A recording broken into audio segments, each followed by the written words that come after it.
जय हिंद दोस्तों, स्वागत है आप सभी का आपके अपने यूट्यूब चैनल जैकपुर पे।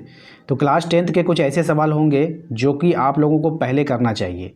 सोशल साइंस में हम लोग आज हिस्ट्री का कुछ ऐसे सवाल आप लोगों को बताने वाले हैं जिसको सबसे पहले आप लोगों को प्रिपरेशन में रखना चाहिए, क्योंकि ये सवाल डायरेक्ट एनसीईआरटी के सवाल हैं और आपके बुक के सवाल हैं। ठीक है, अगर आप जाओगे जैसे क्वेश्चन बैंक में जाओगे तो वहाँ पर आपको एक्स्ट्रा सवाल मिल सकता है। अगर आप मार्केट से कोई भी बुक लेकर के आओगे तो उसमें भी आपको एक एक्स्ट्रा सवाल देखने को मिलेगा।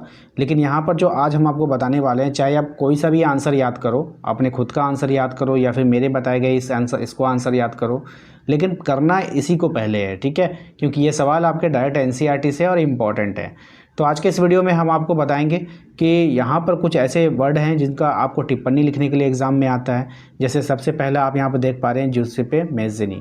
ठीक है, इस पर आपको टिप्पणी लिखने के लिए बोला जाता है, तो इसको ध्यान से देख लीजिए। आप लोग चैनल पे पहली बार विजिट कर रहे हैं, सब्सक्राइब करके घंटी वाले आइकन को प्रेस कर लीजिएगा ताकि आने वाली हर एक वीडियो का नोटिफिकेशन आपके मोबाइल पर जाता रहे।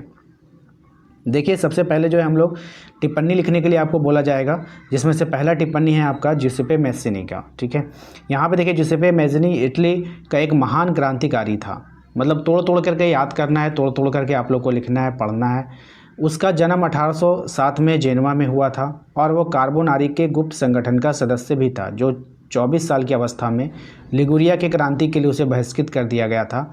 तत्पश्चात उसने दो और भूमिगत संगठनों की स्थापना की, पहला मार्सेई में यंग इटली और दूसरा बर्न में यंग यूरोप, जिसके सदस्य समान विचारों को रखने वाले युवा थे। ठीक है, ये आपका एक पार्ट हुआ। फिर यहाँ से लिखना है कि मैज़्ज़नी का विश्वास था कि ईश्वर की मर्जी के अनुसार राष्ट्र ही मनुष्यों की प्राकृतिक इकाई थी। वह इटली के प्रदेशों को एकत्रित कर गणतंत्र की स्थापना करना चाहता था। वह राज्यतंत्र का घोर विरोध करता था, इसलिए मेटरनिख ने उसे हमारी सामाजिक व्यवस्था का सबसे खतरनाक दुश्मन बताया था।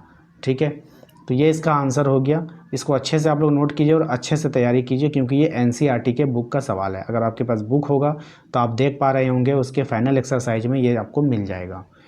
दूसरा देखिए, आपको तैयारी करना है काउंट कैमेले दे काउर। ठीक है, काउंट कैमेले दे काउर इटली के सार्डिनिया पिडमॉन्ट का प्रमुख मंत्री था। उसने इटली के प्रदेशों को एकीकृत करने के लिए आंदोलन का नेतृत्व किया। वह ना तो क्रांतिकारी था और ना ही जनतंत्र में विश्वास रखता था। वह इतालवी की अपेक्षा फ्रेंच भाषा को अधिक बेहतर ढंग से बोलता था। फ्रांस से उसके गहरे कूटनीतिक संबंध थे, जिनकी सहायता से 1859 में उसने ऑस्ट्रिया को पराजित किया। इस प्रकार कावूर के प्रयासों के परिणामस्वरूप 1861 में इटली का एकीकरण हुआ और सार्डिनिया के शासक विक्टर एमेनुअल द्वितीय को एकीकृत इटली का शासक घोषित कर दिया गया। ये भी इम्पोर्टेंट है, इसको भी आप लोगों को अच्छे से याद करना है। इसके बाद आपको जो है यूनानी स्वतंत्रता युद्ध पर टिप्पणी लिखने को आ सकता है। 15वीं सदी में यूनान ऑटोमन साम्राज्य का हिस्सा था। यूरोप में क्रांतिकारी राष्ट्रवाद की प्रगति से यूनानियों का आज़ादी के लिए संघर्ष 1821 में आरंभ हो गया।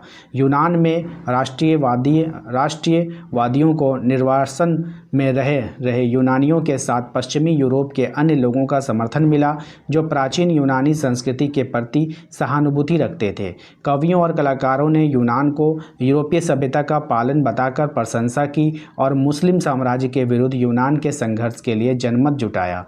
अंग्रेज कवि लॉर्ड वायरन ने धन इकट्ठा किया और बाद में युद्ध में लड़ने गए, जहां 1824 में बुखार से उनकी मृत्यु हो गई। अंततः 1832 की कुस्तुनतुनिया की संधि ने यूनान को एक स्वतंत्र राष्ट्र की मान्यता दी। ठीक है, तो ये पूरा यूनानी स्वतंत्रता युद्ध के बारे में एक टिप्पणी लिखने के लिए अगर आपको आएगा तो आपको इसको लिखना होगा। तो आज के लिए बस इतना ही रहने देते हैं। इसके बाद जो नेक्स्ट इंपॉर्टेंट टिप्पणी होगा वो उसके ऊपर भी आप लोगों को वीडियोस मिल जाएगा।